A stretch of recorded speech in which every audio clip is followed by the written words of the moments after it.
Hi guys, it's a white wintry wonderland here at the Off-Grid Homestead. Partly cloudy, but we're pulling in some amps on the solar panels today. I'm taking you out to the greenhouse to show you what I've been up to. My little Bedini motor, been running for, well, since I was looking at my old articles, and in 2012 I said this was 7 years old. So I must have miscalculated on when I made this. 2012, it was 7 years old, so that would put it at 8, 9, 10, 12, 5, old, 13, 12, 13 years old, 12 years old. Anyway, so that thing is pretty old. Not the wooden box that it's in. The wooden box is 7 years old. I think when I built that, I'm not sure. There's some, I don't even remember building it. But anyway, I want to show you something cool. It's going to be awkward for me to do. I'm not sure if I can while holding the camera. Let me see if I can prop the camera up. Just a minute. Alright, I've got my meter here. Alright, will it stand? Can you see my meter? Can you see my meter? Alright. Stay.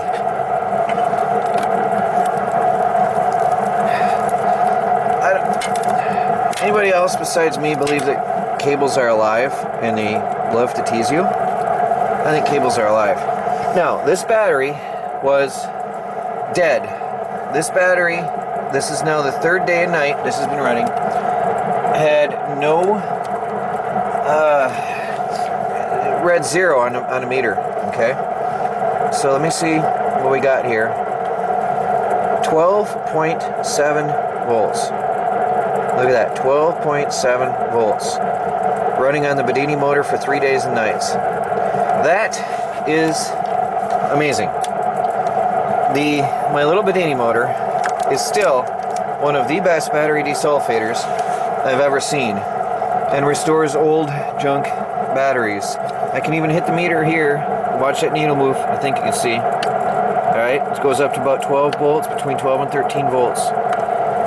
Amazing. I'm going to stop the Bedini, pull off the power, and I'm going to slow it down by hand. I just got my hand on the wheel. Alright, I just stopped the motor, and we're just going to let that sit a while, let the battery rest, and see what it comes to. So I'll come back in an hour or so after the battery has rested, and then I'll discharge it a little bit. And let me see, without charge, and it's still there. Conventional charges would do nothing for this anymore. So we'll let it rest for a while, we'll discharge it a little bit, and then put it back on the Bedini, and within a few more days I'm thinking this is going to be a good working device again. It is gusting. Oops, it stopped. We're getting wind gusts. Look at that thing shaking up there. I sure wish I could get that higher, but the wind turbine has been spinning pretty good. We have a sustained 13-mile-an-hour wind today, according to the weather station. Let's see what we have going on here in the battery bank today. Only 8 amps. We've got... What? No way. No. Never have I seen... I've got to clean that meter. It's dusty in there. 30 amps on the Renogy. 30 amps. I've never seen 30 amps coming out of the Renogy. Ever. So we've got 40 amps total coming in. 13.49 volts. Looking good. Hi, Melanie. What are we doing? And how do you know offhand when is the last time we actually turned this fridge on? Last summer. I think November. Yeah. So just for updates, everybody, this refrigerator is a propane powered refrigerator that I got for free years ago and has been sitting out here for 3-4 years. This refrigerator is the one I had when I was still doing the radio talk shows, the internet radio shows, in my camper. So I think I've had it for 4, maybe 5 years, out behind, back then the camper, and then the motorhome, and now the tiny house on wheels. And all it has is a piece of wood on the top for protection from the weather. I had primered the coils and tubes, and we have not had this plugged in to a propane tank since November. And Melanie's just doing a regular cleaning, which it needs, but this is how we keep our food refrigerated right here. And in winter, we just don't need to turn it on. Now, the advantage of it being insulated is that on the colder weather, it doesn't freeze so bad. So I just wanted to give you an update on that. This old fridge I got for free because the people had used it for 10, 20 years, I think it was, in their house, plugged into the wall, 110 volt outlet, and that quit. And I took it home and tried it on, I left it out in the weather for a year as garbage. I thought it was garbage. Plugged it into propane, and it's worked ever since for me. So it has served me well, and it's served us well. That's how we refrigerate our food at the Off-Grid Homestead. Actually, Melanie has here a cooler where she keeps certain things as well for, I don't know what she's got. What is it, Melanie? Things you need?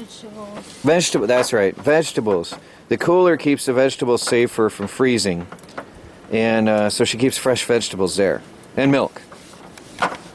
Now the freezer here, I just plugged it back in. It was off for a while, but the freezer is at 20 degrees.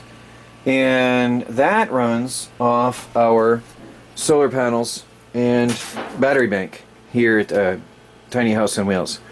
So we've had that running all year, all winter. I got that going in, was it October? Before the hunting season.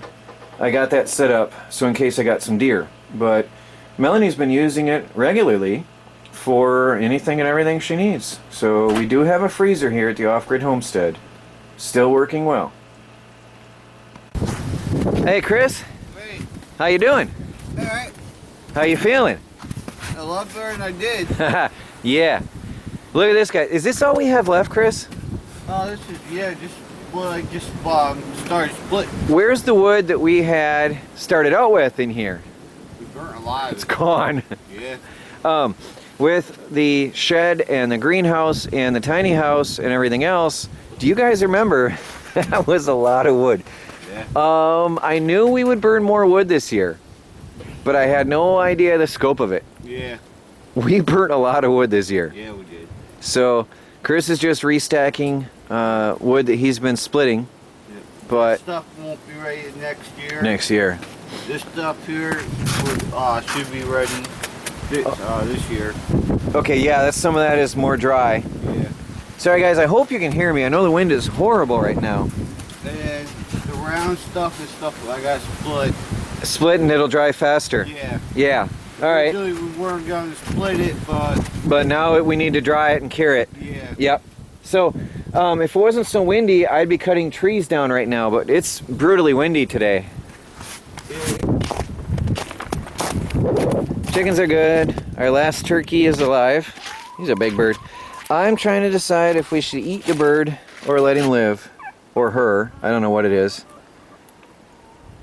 This one is a healthy bird. But yeah, it's hard for me to kill animals that we raised. I'm sorry, call me weak, but I'm having a hard time with that. By the way, Tractor Supply, boy, if I had the extra money right now. Tractor Supply is closing out all Zariba, if I'm saying that right, brand electric fence equipment.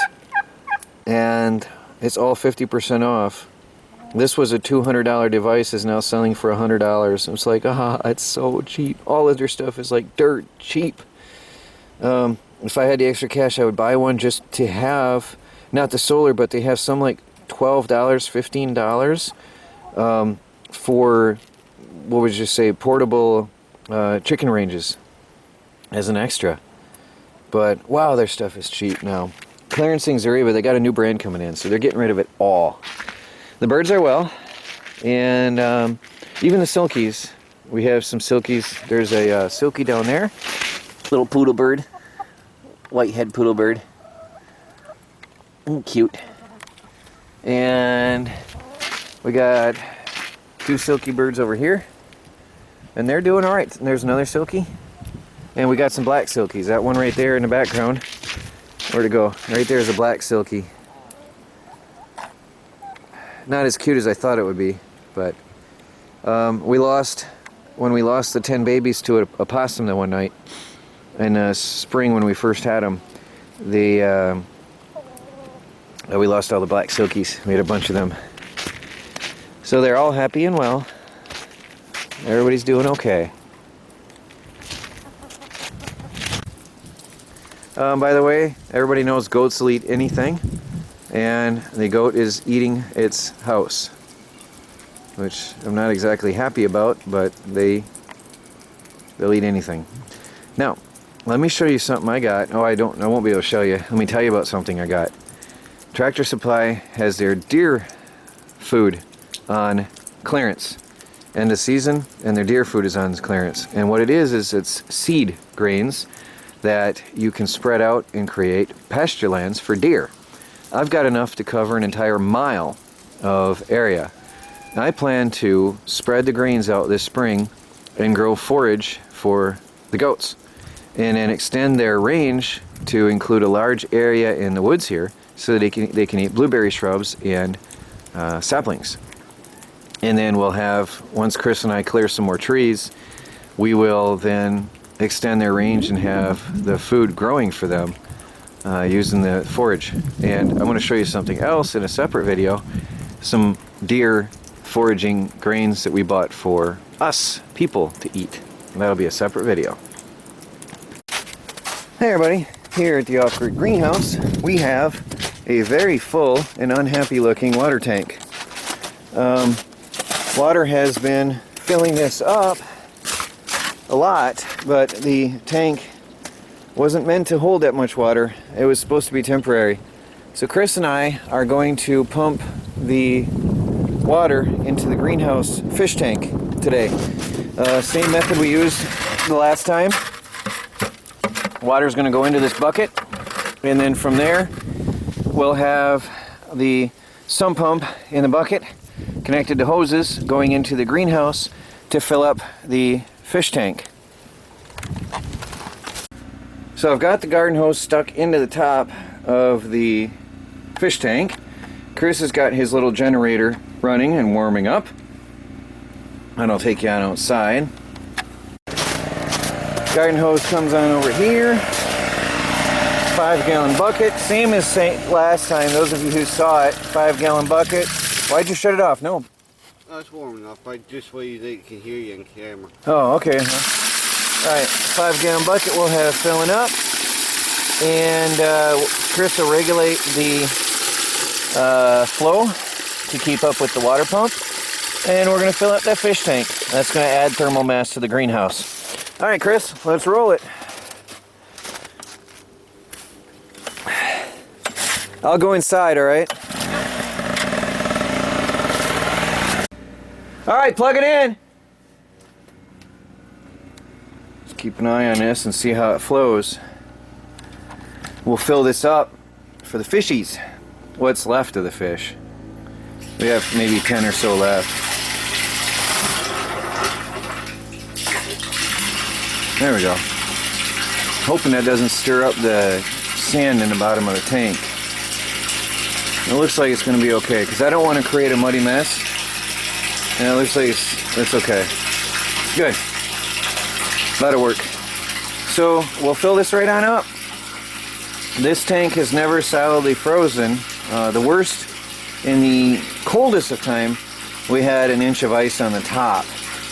But it's in a pretty good frame, so it's not going to really... This one is holding up well, and it's not going to lose shape like the others do. So the framing is doing its job, and I'm very pleased with how this is holding up. So this one I did right. This tank. I built this really rugged to hold this together. So we'll fill that on up and we'll see you guys in a little bit. Time has passed. Much time has passed. I think you can see the line. Where's my finger? Down here there's a little bit of a dirty line where the water was. You can see where the water has risen to. And we're going to come up to pretty soon. We're going to come up to just about somewhere in this line here to allow for expansion as water freezes, in case it freezes. Considering that the greenhouse is usually warmer than outdoors, it probably won't really freeze too badly yet this winter, but then again, there is no heat source out here anymore, so I'm not gonna overdo it. Speaking of which, the system, I never did show you this, has been split here, at least that I know of. So there is no more heating system in here. The old wood stove has been broken. So, I don't know. It can possibly be welded, or maybe JB welded, but I haven't really looked to see if that's the only crack. There could be a hole on the inside as well, and maybe on the bottom. So, unfortunately, to be able to figure that out, I'll have to dismantle the entire system, which is a job. Well, guys, there we have it. Our fish tank is full. Fishies should be happier, and I'll be able to see them easier. No, I'm nervous. I'm really hoping that this frame I built is going to hold. It should. I mean, doesn't look like it's going to fall apart on me anytime soon. But I'll keep an eye on it, make sure it stays strong. See how it goes. Two sides of the tank are supported by the greenhouse walls themselves, which is pretty solid. These outside two walls of the tank are supported by framing I made myself here. So we'll just keep an eye on it. Should be fine. Well, guys, there's another project done for today. The fishies have some water. There's not a lot of fishies left. And boy, it's darker now. That's not crystal clear water. It's not very clear. I can't even see the fish anymore. I don't know what in winter is in the water. If there's some algae that was able to grow in the winter in that rainwater collection tank, because there's certainly no dirt. But that must be some kind of algae, cold weather algae. Once I get the filtration system going and the plants going in another 3-4 weeks here, we'll be good to go. We'll get the aquaponics going pretty soon here. Right now, the only thing stopping me from finishing the aquaponics is that I can't get down to get gravel in the creek because it's overflowed. And that's the only thing stopping me right now from filling those up with gravel. Hey guys, had the Husqvarna out until the blade jammed up. I don't know how exactly, but I got wedged up in here, and fortunately the saw stopped, so I didn't do any damage. So Chris is going to clean at it for me. That's the end of the day for now. I went through just about a tank of gas. I'll show you what all I've been up to. Cut down a couple dead standing trees, really nice dry cured wood, and processed it in place. Didn't take long. Winter work seems to go so much better cutting firewood. Chainsaw work. I'm still sweating like mad. Really bad. So I guess it's time to quit. But got 2 trees processed. It's a few days of burning, at least. And then I'll show you on the other side. Actually, can I go through? Yeah, I think I can go through here. Is the fence down? Not sure. Should I go around the fence here or not? No, the fence is up. Nope, that's a little tree took it down here.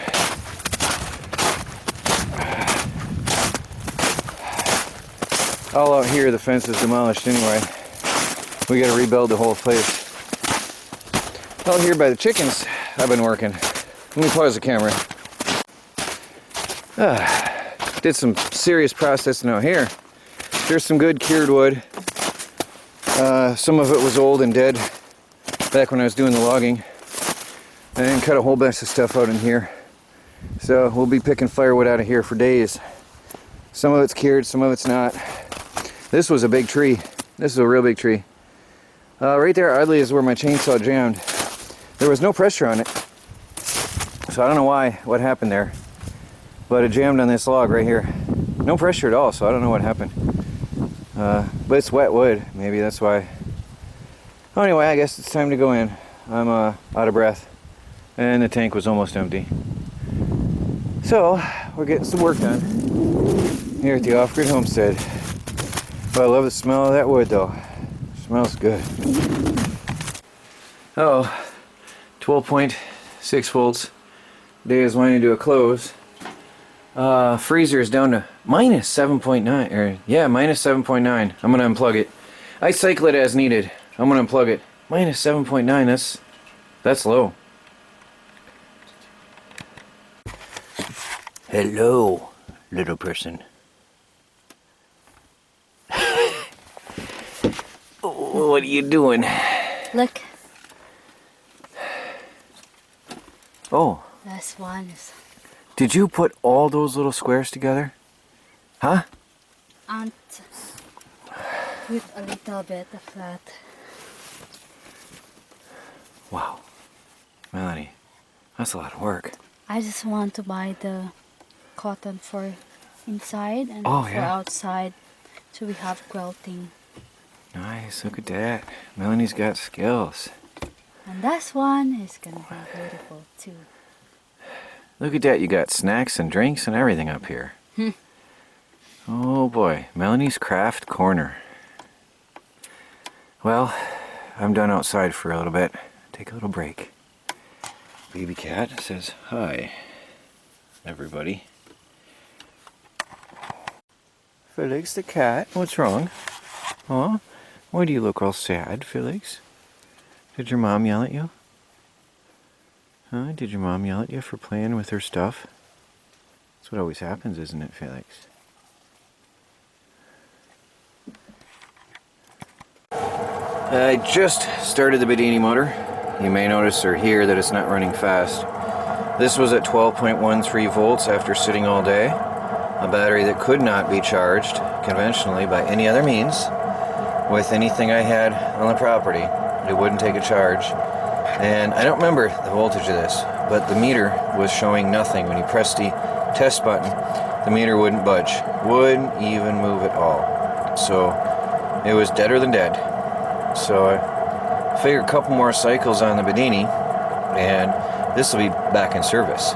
And then what I'll do is when I run it empty, I'll bring it back out and recharge it on the Bedini for the first few cycles. And that'll make this stronger and stronger as I go. And this one's next in line waiting to go.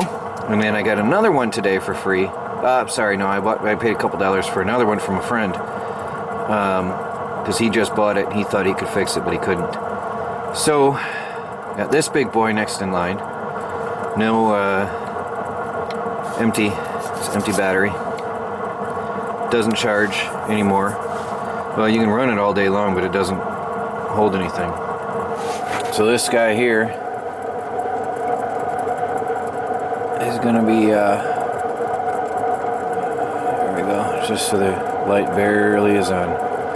I'll let this run and we'll come back tomorrow. Maybe by tomorrow or another day this one will be ready to go. We'll see how it goes. I'll let you guys know. But you can restore dead lead-acid batteries. Hey everybody, this is Troy and Melanie from the Do-It-Yourself world and the Off-Grid Project. please subscribe and follow our daily videos as we strive to become self-sufficient and off the grid on a budget. Thanks for watching, everybody. Thanks for watching.